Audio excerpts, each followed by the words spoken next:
my friends, and welcome back again. Isn't it fun to have these two-night WrestleManias? Because we can just take all the love in the world and push it into our faces. Now, of course, we have to talk about next year. Is it better to have 2 nights? Is it better to have 1 night? I personally would prefer 1, but just don't make it 79 hours long.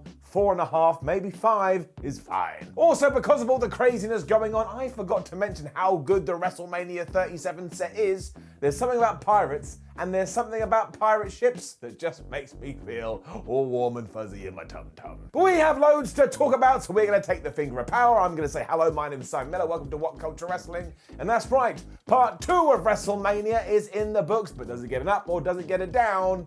It's time to find out as we up those downs.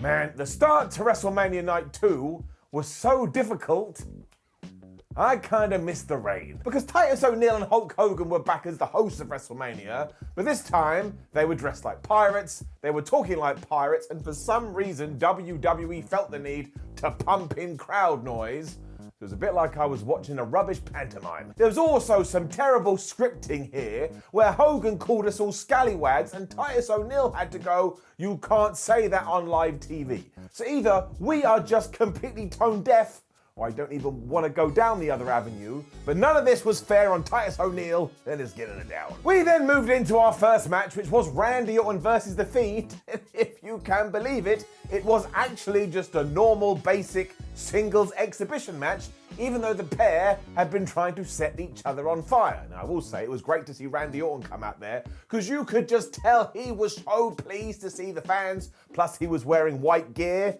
and for one reason I was like, oh my gosh, he's wearing like WrestleMania pants. These are the things that go into my head. The point is, that kind of emotion is just the best. And then the Fiend arrived. Now, for starters, he looked like some kind of woman in a futuristic He-Man tunnel. Like, I don't know if he was or wasn't wearing a headscarf, but it certainly looked like he was. This is the kind of thing that my grandmother used to wear when she was cold. He then walked down this futuristic thing, though, and by magic, all of a sudden his wounds and his burns were healed. So that was the payoff. That was the payoff for setting somebody on fire. I cannot lie, I was laughing my ass off. The thing is, straight after this, the Firefly Funhouse music started to play, Alexa Bliss came out, and every single person in Raymond James Stadium went absolutely crazy. So they loved it. She got a phenomenal reaction, even more so when she arrived at this giant jack-in-a-box, which Michael Cole, I think, called it, oh, that's some kind of giant box structure. Oh my gosh, the pain in my chest. But Alexa actually had to use this. She pulled the handle with the whole bum-ba-dum-ba-dum-ba-dum-ba-dum-ba-dum, and then pop, out the top came Bray Wyatt. What the hell is wrestling? That's what I just wrote down 32 times. What the hell is wrestling? And I didn't have an answer. He then jumped off the box right onto Orton as Cole gave us more when he went, "The Fiend has been restored." And I was like, you can't just say that. Out of context, it makes absolutely no sense. How the flubbing hell was he restored? This isn't like accidentally wiping the files on your computer. I will say this though, it was so over the top and it was so ridiculous, and the crowd treated it with the right kind of noise that I did get a little bit of a kick out of it. If you are going to do something this stupid, you may as well do it at WrestleMania. And I suppose, did anyone ever explain how Undertaker and Kane fired lightning at each other? No, they did not. So for the sheer pomp and circumstance, it can have it up. As for the match though, well, WWE decided to have this in the red lights again, which outdoors was an even worse idea because it was really hard to see. And even though Randy Orton hit 3 draping DDTs and threw him into the announce table, Bray Wyatt no-sold everything, so it was the same old, same old. However, when he was ready to hit Randy Orton with Sister Abigail, all of a sudden, Alexa Bliss was sat on top of this box-like structure, and she was melting as all of that black goo came out of her face. This was too much for the Fiend, who was distracted and stared at her like, oh, I don't know what's going on. And then he turned around, he got RKO'd and lost and was beaten again at WrestleMania. The lights then went out, and when they came back on, everyone was gone. So we had used the showcase of the Immortals to do a tease for, I guess, some sort of fallout on Raw. So yes, it was different, and I suppose it was kind of intriguing. but it wasn't for me at all, and I don't understand why WWE hates Bray Wyatt so much. He was set on fire and killed, and when he came to WrestleMania to get his revenge, he just lost. And this only went around about 3 minutes. It was really weird. It was really bizarre. Like I say, it went right over my head, which is not a hard thing to do because I'm bald, but I gotta give it a down. Bayley was back next. He was yelling at Titus O'Neil and Hulk Hogan and now Eric Bischoff. And the only thing I could think the whole time was, this was your MVP in 2020, and this is how you decided to use her at WrestleMania. I don't get it. WWE then stuck to their guns and kind of just replicated night 1 on night 2 because our second match was for the Women's Tag Team Championships as Shayna Baszler and Nia Jax defended them against Tamina, what's that? Oh, there's nobody meaner, and Natalya. Now this was yet another weird match because I don't think that any of them were meant to be good guys, or at least that's not how they've been presented, and yet halfway through it was quite clear from the story, no, you're meant to be cheering for Natalya and Tamina. I did some research and nobody's meaner. But I was like, why? Why would I? They've kind of been idiots for the last few weeks. And we kicked things off with Baszler taking on Natalya, and what they did was fine. But then it got even more odd because Nia Jax tagged in and she was like, I want Tamina. So Tamina tagged in and everyone was like, oh my gosh, I can't believe it. We're going to see Tamina versus Nia Jax. I was like, this would have been fine. But you did it on SmackDown 2 days ago. I saw it on SmackDown 2 days ago. How all of a sudden am I going to be fired up for this? Natalya was then beaten up for ages too as Tamina had to sell on the outside just because Nia Jax had given her a slam onto the mat. And this was yet another problem because we were meant to be like, oh man, I really want Natalya to get a tag because she's getting beaten up so badly. But again, she's a heel. Why would I give two hoots? Eventually, Tamina did get the hot tag, although not to be mean, it should probably be described as a lukewarm one. And then when she gave Nia Jax a power slam, I thought Nia Jax was going to die. She pretty much landed right on her head. We then tied it into everything that had happened 24 hours previously, because Tamina went for the splash, but this time she missed, which left Natalya to put the sharpshooter on Nia Jax, who was not the legal woman. And I just kind of crossed my arms like, Natalya, you such a moron. This is not the first time you've done this. Baszler then snuck in and locked in the Kirifuda clutch to get the win and retain their titles. And I think this was meant to be seen as some kind of devious act, but all the teams in this have been devious, so none of this worked. And again, they did work really hard, but the story was like going from page 1 to page 32 and trying to make sense of it. Kevin Owens versus Sami Zayn was next though, and I was so excited and I was so hyped up, I audibly said out loud, this feels like WrestleMania, and then was ashamed of myself because it's a very odd thing to do. Logan Paul, of course, was the guest, and honestly, WWE, maybe I'm wrong, but maybe I'm not, but when Sami Zayn was doing his introduction, the crowd started to boo, and yet when Logan Paul was walking down to the ring, all of a sudden there was some very suspicious sounding cheers that sound a little bit like what we would do when we push the Thunderdome button. So please just never do this again. If we have real human beings in the crowd, let them cheer and boo whoever the hell they want, even if it doesn't tie into the narrative. Surely the last year or so has taught us that. Down. I was quickly over that though, because the most pumped up version of Kevin Owens came storming out from the entranceway, and he was so excited he kept walking up and down the ramp, and when he was in the ring he was kicking the ropes. He was so fired up, I felt fired up. I was like, oh man, I need to go out for a fight.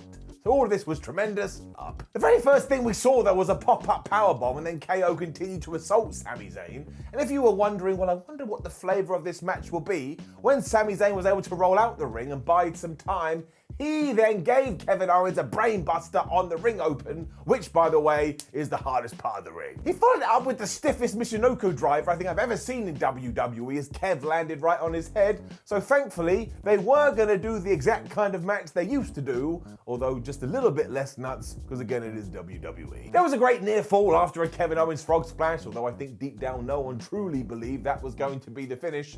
And then Owens decided, well, if you're not going to go down, I will just continually drop you on your head over and over and over again. So this did absolutely rock in terms of our entertainment, but I am worried about Sami Zayn's neck. And then I started to worry about Kevin Owens' head because Sami caught him and exploded suplexed him not once but twice into the turnbuckle, and there is no way you can fake that. Before all of that too, Owens even went for a package pile driver. And if you know Kevin Steen, well, you know, And it's just such a shame that WWE banned the move. Two back-to-back brainbusters resulted in another close two for Sami Zayn. When that didn't work, they just started punching each other in the face. And I was like, man, this is just Batman versus the Joker. They could do this forever, and I'd still be happy for them to continue. Owens then hit that top rope exploder suplex, which always looks like it's gonna hurt both guys, and then Sami Zayn hit the stiffest haluva kick I've ever seen. And then kind of sadly, it just ended. I won't lie, that was a little bit anticlimactic because this was really short. Because Owens responded with a super kick that surprised Sami Zayn so much, he also got Stone Cold stunned, and Kev then pinned him for the 1, 2, 3. Now this was a really entertaining match that I could probably watch every single day until 2022. But yeah, if you had told me it could just had 10 more minutes, I would have been a pleased pup. Obviously, we did have to have our post-match angle with Logan Paul, and look, fair play to that guy. He did everything that you'd want someone like Logan Paul to do. He pushed Sami Zayn down. Kevin Owens pretended to celebrate like, oh, I'm so glad you've done this, and then gave him the Stone Cold Stunner, which Logan Paul kind of sold like he'd been electrocuted. Hopefully that clip does do the rounds though and gives Kevin Owens and Sami Zayn all the momentum in the world. This was fun stuff. It was quite the 180 then, because we went backstage and Riddle was talking to none other than the Great Khali. I mean, what a world. And Riddle decided to talk to the Great Khali about how big his hands were and if he was able to get big gloves. And this resulted, if you can believe it, with the Great Khali looking at Riddle like he was the biggest idiot in the world. RVD then turned up to make some weed jokes as Khali started to look like, I don't know where the hell I am. And this is WrestleMania, folks. You never know what they're gonna do. Naturally, this meant Riddle versus Sheamus for the United States Championship was next, and this reminded me why it's been so good to have real people back.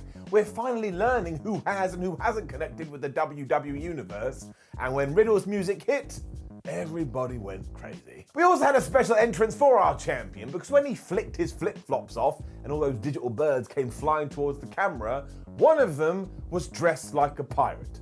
And because WWE doesn't understand the art of subtlety at all, the bird stopped in front of the lens, winked, and then flew away. We get it, WWE, and we would have got it either way. You kind of knew what to expect here too, because we have seen these guys go at it before, and much like then, they just kicked absolute lumps out of each other. Like, even the chops were as if they were trying to get inside the other person's ribcage, and early on, Sheamus was just grabbing Riddle and chucking him around. He made a massive mistake when he went to the top ropes though, because Riddle channeled his inner Kurt Angle. He ran up there, grabbed him, and gave him a belly back down to the floor. That spot will never be anything but great. I think Riddle even gave Sheamus a jackhammer at one point, which must have been a lull to Goldberg, although Bill may have been laughing a little bit because they did screw it up first time and had to do it twice. And then the knee that Sheamus gave Riddle. I mean, sheesh. Because Riddle flipped over the ropes to try and get some kind of momentum to do something, but instead Sheamus did knee him right in the face, and I am 99% sure it just connected. I mean, it was so brutal, I thought that was it. I thought that was going to be the finish, but somehow the champ kicked out. We clearly hadn't done enough on the apron this evening though, so Riddle gave Sheamus a German suplex onto it. Well, that was kind of funky because it didn't really land properly, so the impact was taken away. But Riddle followed that up with a corkscrew moonsault thing to the outside onto Sheamus. So straight away you were like, I don't even remember what that last move was, but I do know we're pulling out the WrestleMania maneuvers. Sadly, they did screw up a top rope Irish curse when they fell down from the turnbuckle, but honestly, I'm surprised that stuff doesn't happen more because you have a human being on your back. Once again, they got away with it because the finish was insane. Because after Riddle had gone for a springboard moonsault from the second rope, Sheamus just connected with the bro kick and pretty much the entirety of his leg and smacked Matthew Riddle right in the face. Riddle was busted open because of course he was, and that was it. That was the end. We have a new United States champion, and Riddle probably doesn't have a mouth anymore. Also, if that hadn't have been the ending, somebody would have had to have had a talking to, but is getting it up. I then have no idea what happened. We had some crazy video where Triple H handed a briefcase to Bad Bunny, and in that briefcase was Bad Bunny's microphone, so he got on top of a truck and he drove away. Now, as it turned out, this was an advert for his music tour, and also, I presume, to write him off WWE TV, which means Bad Bunny got a better write-off than some actual wrestlers who are in the company right now. And then it was time for our Nigerian drum fight, and I sat there on my sofa during part 2 of WrestleMania 37 and said, I still have no idea what a Nigerian drum fight is. What was awesome was the presentation, because while he was performing Big E's entrance music live, and that always makes somebody feel like a big star, and when Apollo Crews walked the aisle, I was like, man, this guy couldn't even get on TV like a few months ago, whenever the hell it was. Now he has a singles match at WrestleMania.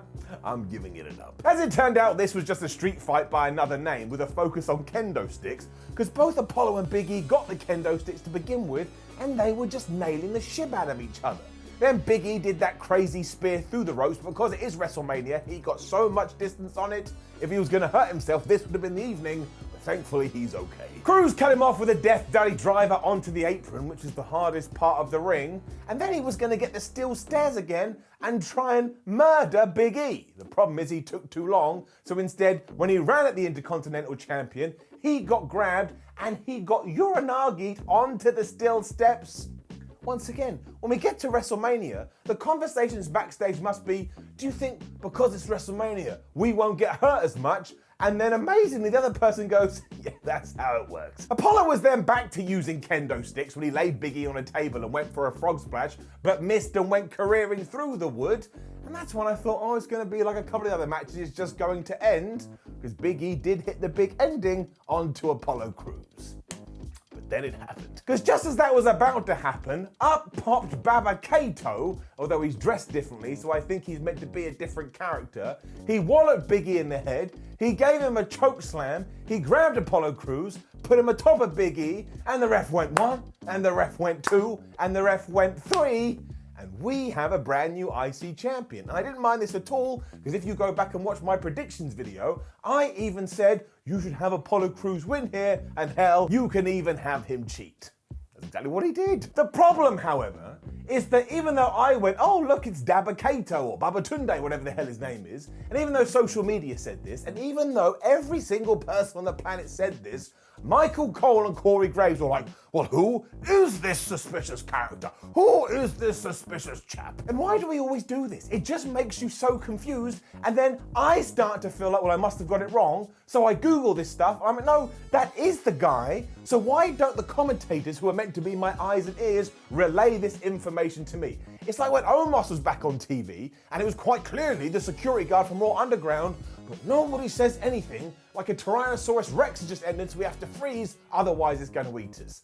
Just call it how it is. That has got to get it down. Hall of Fame Spotlight was next, and that's always nice, especially because, as we said last night, they probably get fans, which they didn't at the ceremony. And then it was time to Rhea Ripley versus Asuka. Now, Rhea got the live entrance music too, which again made her feel like a massive star, but this was just so good on an emotional level, because when she was coming out, she had a massive smile on her face as well, because probably she was going, oh my gosh, I'm at WrestleMania, and there are these things in the crowd, I think they're called people. I love it though, because it's just real, and wrestling and reality pushed together is just the best. And I know she's meant to be a heel, who gives a flub? I also thought this match was fantastic. How Asuka hasn't had a proper title feud for 472 years, I will never know, because she may be one of the best wrestlers in the world, and Rhea Ripley has that fantastic quality that she can stand there and you're instantly drawn to her, which is something that all wrestlers should be trying to do. You want to be able to stand out. She also just so happens to be awesome in the ring. There was this great bit where she was dominating Asuka and just slapping around going, is that all you got, Asuka? Is that all you got? And she was kinda such a dastardly bad guy here. Even though she mostly got cheered, in that moment, she was able to elicit some boos, which just proves what a good sports entertainer she is. What was better than all of that though was some of the transitions in this, because at one point I think it went waist lock, armbar, Asuka lock, surprise pin. And it just wove so well into each other. I was like, I don't think I'm ever going to be able to do anything that pretty as long as I live. Once again though, we do have to note that the finish kind of came out of nowhere, which was a little bit of a thing on WrestleMania 37 Night 2. Because Asuka was rocking Rhea with some stiff kicks. She hit the ropes, she went to give her another one, Ripley ducked, got her in the riptide, hit it, and again I was like, well, we'll do a near fall kick out, that's what we do at WrestleMania. But no, the ref went 3, and and Rhea Ripley is your brand new Raw Women's Champ. However, I don't really care once again because the match was really good, Asuka is terrific, Rhea Ripley is brilliant, and this is exactly what we should have done. We need to crown new people at the showcase of the Immortals to ensure that they do go on to become massive stars, and we did it with Bianca Belair, we did it with Rhea Ripley, and it makes me feel very excited about the women's division. Although now obviously we need to see what's going to happen on Raw. Hogan and Titus were then back and they weren't dressed like pirates anymore. But honestly, what a pointless job the WrestleMania hosts were this year. Down. This was all the payoff to the Bayley stuff though, and a very good lesson that you should never actually buy into rumors unless you're 100% sure they're facts. But then they wouldn't even be rumors to begin with. Because she was out to call Hulk and Titus a bunch of morons or whatever she said when she was interrupted by the Bella twins who did their weird wiggly hip thing before they grabbed Bayley and chucked her down the entranceway. Now I was fine with this mostly because they didn't come out to that Brie mode music. Remember that Brie mode that makes you want to kind of take your head and rub it into some kind of a wall? But the issue was that everybody in the crowd had thought that Becky Lynch was going to come out, because again, that had been the murmurings. So when she didn't, all of this kind of fell flat. Once again, too, this is how we use Bayley at WrestleMania 37? It just doesn't seem fair. On one last side note, too, Backlash this year is going to be called WrestleMania Backlash. And that's why we're not allowed nice things. Which brought us to our main event, which was Edge versus Roman Reigns versus Daniel Bryan for the Universal title. And I may as well be honest with you here. I love this. I absolutely loved it. I think it is one of my favorite WrestleMania events for years, to the point it doesn't just get an up, is getting a golden up. Edge got a massive reaction when he came out, which once again ties into this whole thing. You don't need to tie into rumors like, oh no, he's gonna get booed. He did not, so you didn't need to worry about it. But better still, Roman Reigns was greeted to just jeers and boos and utter hatred, and that worked with his character so well. Because at one point he was in the ring going, acknowledge me, and everyone was like, no, you absolute psychopath. That is so much better than going, yeah, we acknowledge you, because them saying no just pisses Roman Reigns off. Daniel Bryan is also very likely one of the best wrestlers of all time, and what you need to do is you need to go and watch it, because I can't do it justice just by telling you what happened. You won't have the feels. The early story was that given that there was no DQs, Jey Uso was going to try and take out Edge and Daniel Bryan, and while that worked for a little bit, it failed miserably when Edge caught him and gave him a DDT onto the steel steps, and he was dead. All three then started coming and going and toing and froing, and the pacing of this and the sheer timing of everything they pulled off, I don't understand how three people can be so good at professional wrestling. Bryan also hates his brain, so kept doing moves with his head, and by the time Reigns caught him during a suicide dive and then just suplexed him, I was having a good time. I mean, seriously, I've honestly had worse times in real life at real engagements. Roman Reigns back in the ring then crashed into each other when they both went for spears, and I went, well, that was just brilliant. And then Daniel Bryan was back in the ring, and he had gone absolutely bonkers too, because he started to maybe quite literally kick the shit out of him. He also applied the yes lock to our tribal chief, and if it wasn't for Edge, Roman Reigns was going to tap out, and it's very important you take that and put it in your brain because it's going to tie into the finish. This kind of stuff just annoys the head of the table though, so he powerbombed Daniel Bryan into Edge, and then got Bryan for a second time and powerbombed him off the steel steps through an announce table. Why are we so intent on trying to kill Daniel Bryan? It was brilliant though, because as Roman went bah to celebrate, Edge appeared from nowhere and speared him, and then he lost his mind too, because he put Roman Reigns back in the ring. He got a bunch of chairs, or a bit of one chair, and applied a crossface and used the edge of that chair to ruin his mouth. And you already know what happened then. Reigns was gonna tap out once more before Daniel Bryan stopped him. So let's get at our Roman Reigns was gonna lose chart. We're up to 2. For a brief moment, we even had a dual crossface and yes lock, but then they started headbutting each other because we don't care about Daniel Bryan's think box. And then as Bryan went to hit the running knee onto Edge, he got caught with the spear. 10 out of 10. He then followed that up with another spear onto Roman Reigns, and just as he was about to win and become the Universal Champion, honestly, at the last possible moment, Daniel Bryan pulled out the referee. So let's get our Roman Reigns lost chart out. Oh my God, he's up to 3. Edge couldn't handle any of this because he just felt like he was going to be screwed over. So he got another chair, and not only did he waylaced to everybody, but he gave Daniel Bryan a concerto. And then when he was going to do the same to the head of the table, all of a sudden Jey Uso was back from the grave, and he was going after the Rated R superstar. He got wrecked because of course that's his role, but during all of this, Reigns was able to recover. He hit a spear onto Edge, he then hit him with the concerto, and then if you can believe it, he grabbed his carcass, put it over Daniel Bryan, and Roman Reigns, the head of the table, the tribal chief, the absolute nut job, pinned both of them. And don't give me all of this, well, technically Edge won because he was on top of Daniel Bryan, because you could see that Edge's shoulders were pinned to the mat too.